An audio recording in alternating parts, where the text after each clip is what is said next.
की बात जो लिखा गया है, कहां से कर पाएगा, इतना पैसा आएगा कहां से बिहार में, ये वो जनता को पागल बना रहा है, ये वो डिस्टेंट। बहुत सारे लोग हैं जो अपने आप को ज्ञानी मानते हैं। तो चलिए भाई दुर्गेश ने सब सारी चीजें क्लियर करेगा कि ये जो परिवार लाभ कार्ड है, इसमें जो दिया हुआ है 20,000 तक लाभ, वो कैसे जन सुराज पहुंचाने का काम करेंगे। तो चलिए भाई दुर्गेश जी, सबसे पहले आप अपना परिचय। जी नमस्कार, मैं भाई दुर्गेश सोन अपसारण। आप सभी को मेरे तरफ से बहुत बहुत धन्यवाद कि आप लोग हमको देखते हैं और पसंद करते हैं। चलिए, प्रत्येक परिवार को हर महीने 20,000 तक का लाभ, आखिर किस सोच में, कैसे सोच करके आप लोग ये लिखे हैं 20,000 प्रत्येक परिवार, समझ रहे हैं जी। तो कैसे आप दिलवा पाइएगा प्रत्येक परिवार को 20,000 की लाभ? बिहार की बजट है उतना? जी, बिहार की बचत है। कैसे बजट है? देखिए, सबसे पहले समझने की चीज है। समझाइए। कुछ लोग तो इस लाभ को तो पैसा समझ जा रहे हैं। जी जी। अब कुछ लोग कह रहे हैं कि कहां से 20,000 रुपया प्रशांत जी हर लोगों को देंगे। अरे भैया, तुम समझ जा रहे हो, उसको रुपया, लेकिन वो लाभ है। लाभ में अंतर, रुपया लाभ में अंतर होती है। रुपया का मतलब होता है कि डायरेक्ट आपके अकाउंट में दिया जाएगा, कैश।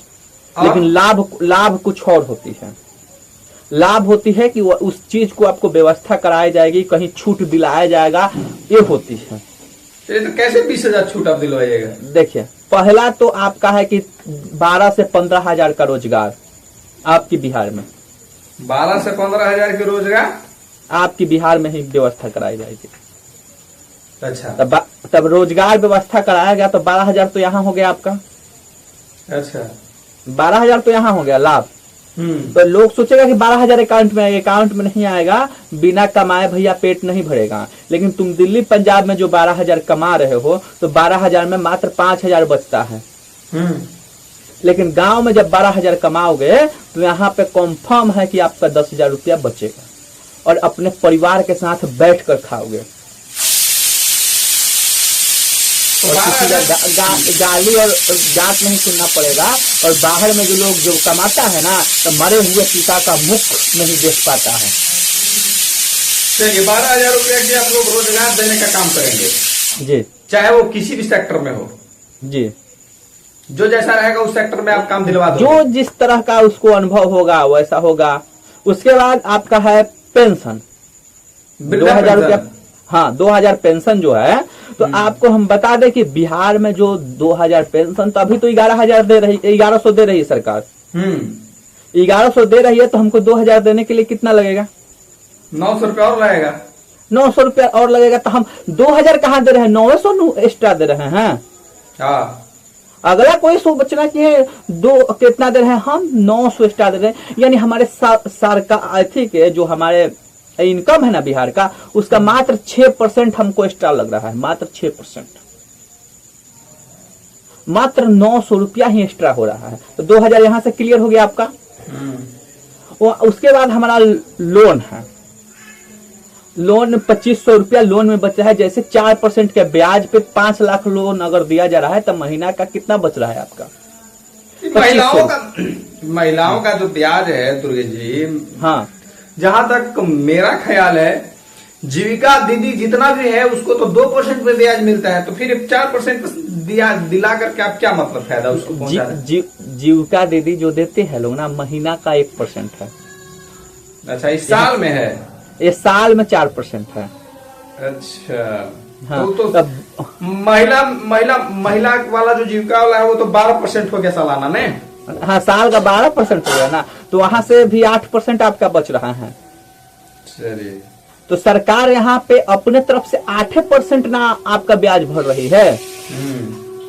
तो 8% आपका ब्याज यहाँ से भर रही है। तो ये संभव हो सकती है कि नहीं हो सकती है? उसके बाद आपके स्कूल में जो बच्चे पढ़ते हैं सरकारी स्कूल में, तो उसमें जो बच्चे पढ़ते हैं, तो एक बच्चे पे 840 रुपया खर्च होता है। लेकिन यहाँ पे 2 बच्चे पे 1,000 रुपया देने की बात हो रही है। वो आपके ऊपर है कि जब अभी सरकारी स्कूल होने के बावजूद भी कुछ लोग कॉन्वेंट स्कूल में पढ़ा रहे हैं। जब तक हमारी व्यवस्था सरकारी स्कूल का नहीं सुधरेगी, ये तो छड़ी है नहीं कि सुधार दिया जाएगा, 10 साल कम से कम लगेगा। तब तक आपकी बच्चा कहाँ पढ़ेगी? तो आप कॉन्वेंट स्कूल में अपने बच्चे को पढ़ाइएगा, 1000 रुपया दिया जाएगा। तो जो हम बच्चे पे वहाँ 800 रुपया खर्चा कर रहे हैं, तो हमको 1000 रुपया देने, एक बच्चे पे 800 रुपया खर्चा कर रहे हैं, तो 2 बच्चे पे 1000 देने में क्या दिक्कत है? सरकार को तो यहाँ बेनिफिट ही हो रही है। तो आपको लगता है कि नहीं, आपको लगता है कि 2 बच्चे को आप 1000 रुपया दे दिए तो जो सरकार की जो खर्चा सरकारी स्कूल में उसमें खर्चा बंद हो जाएगा? वो बंद नहीं, बच्चे के अनुसार ही पैसा मिलते हैं। जैसे बच्चे के अनुसार टीचर रखा जाता है कि 25 बच्चे पे 1 टीचर रखा जाता है। और अरे भाई, और उसके बाद जो मेस के खर्चा जो आती है ना, मेस खाने का, तो बच्चे के अकॉर्डिंग ही दी जाती है। वो तो ठीक है, लेकिन बच्चे के अकॉर्डिंग पेमेंट नहीं होता है मास्टर को। तो उसके अकॉर्डिंग टीचर रखी जाती है सर। टीचर रखी जाती है, पर बिहार में ऐसा होता नहीं है। बिहार में 10 को बच्चा के पढ़ाने के लिए 10 वो शिक्षक बहाल है। अभी भी ऐसा स्कूल है। और ऐसे भी तो स्कूल है ना जहां पे बच्चे ज्यादा हैं, शिक्षक कम हैं।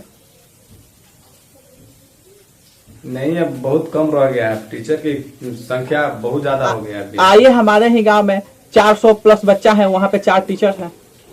चलिए, नकदी फसल की खेती क्या है जो 2500 रुपया लिखे आप लोग? नगदी फसल जो होती है, जैसे सब्जी हुआ, खैनी हुआ, मसाला हुआ, ये तमाम खेती पहले होती थी हमारे बिहार में, अब नहीं होती है। क्यों? मजदूर की अभाव है और पूंजी की अभाव है। तब पूंजी के लिए आपको लोन दी जाएगी। अब मजदूर जो है वो मनरेगा के माध्यम से आपको मुहैया कराई जाएगी। तो मजदूर जब आपको मनरेगा के माध्यम से कराया जा रहा है, तो आपको कम से कम मजदूर महीना में 5 मजदूर अगर लगाते हैं, एक मजदूर अगर 500 भी रुपया लेती है, तो आपका महीना का 2500 रुपया तो बच रही है। यहाँ से तमाम जोड़कर आपका तो हो गया यहाँ पे 20,000 की लाभ हुआ। तो ये जरूरी नहीं है कि सब, ये नहीं है कि जिसको अगर वृद्धा पेंशन मिल रहा है, वृद्धा पेंशन ले रहा है, तो उनको थोड़े जॉब की जरूरत है, उनके बेटा को जॉब की जरूरत है।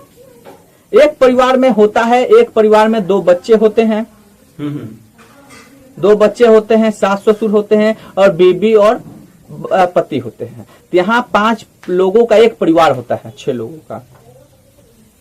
ये तो कोई बड़ा परिवार होता है, कोई छोटा परिवार होता है। छोटा परिवार होता है। ये समझ गए कि 20,000 लाभ के मतलब क्या हुआ।